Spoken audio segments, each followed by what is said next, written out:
Attention pour la montée des couleurs. Envoyez.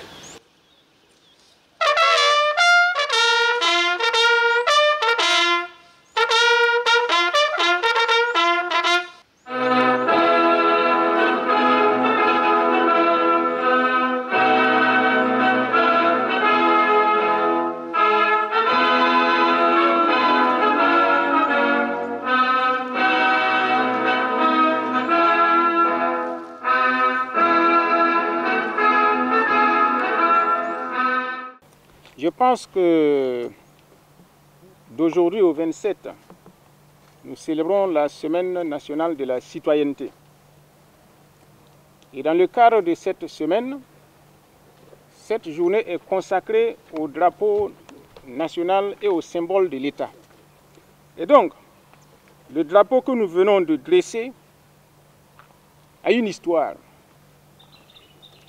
Il n'a pas toujours été ce qu'il est. Le drapeau actuel est un produit de la révolution sankariste. Il symbolise la rupture avec un passé de résignation pour un présent et un futur de participation, d'engagement et de prise de conscience individuelle et collective. L'ancien drapeau était de couleur noire, blanc et rouge, représentant les trois fleuves. La Volta noire, qui a été rebaptisée Mouhoun par la Révolution, la Volta blanche, rebaptisée Nakambe par la Révolution, et la Volta rouge, rebaptisée Nazino par la Révolution.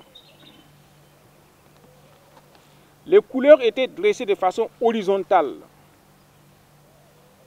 imitant le mouvement de l'eau qui coule. Le vert de l'actuel drapeau traduit les richesses de la nature qu'il faut préserver par le sacrifice du sang rouge pour que rayonne l'étoile jaune de la prospérité et d'un avenir radieux. Le régime de la transition, avec le capitaine Ibrahim Traoré, est venu pour redonner au drapeau les vertus qu'il avait perdues dans les cœurs et dans les comportements.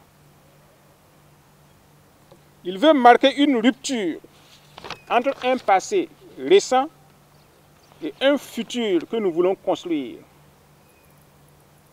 Il s'agit de jeter les bases d'un Burkina nouveau. Dans la transition actuelle,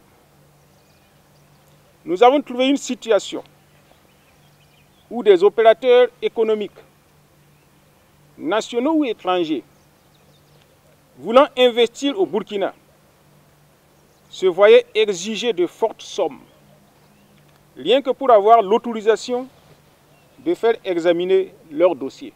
Et cela sans égard aux perspectives d'emploi et de création de richesses projetées.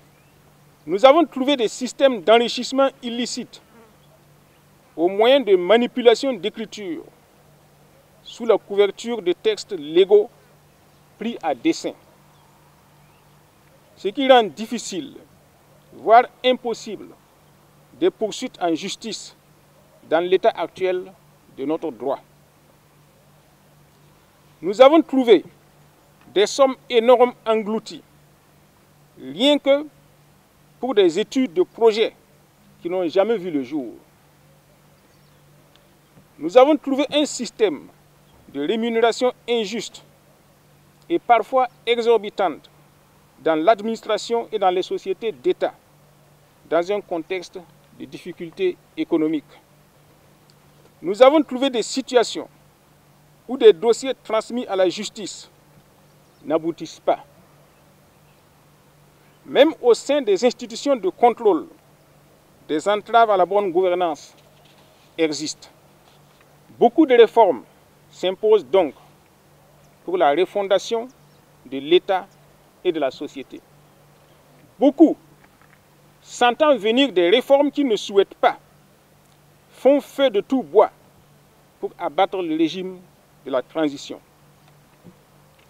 Quoi de plus normal dans un pays où, pendant que certains se battent pour l'avenir du pays, d'autres se battent pour leur avenir personnel. Cela doit être connu pour que chacun prenne position en toute connaissance de cause. Il revient à ceux qui s'identifient dans les réformes initiées ou projetées par la transition de se dresser pour la défendre. Je reprends. Il revient à ceux qui s'identifient dans les réformes initiées ou projetées par la transition de se dresser pour la défendre. Ceux qui ont conçu le drapeau que nous célébrons n'ont pas été défendus quand l'adversité, sous toutes ses formes, s'est dressée contre eux. Cela doit servir de leçon à tous. C'est alors que nous mériterons du drapeau de la révolution sankariste.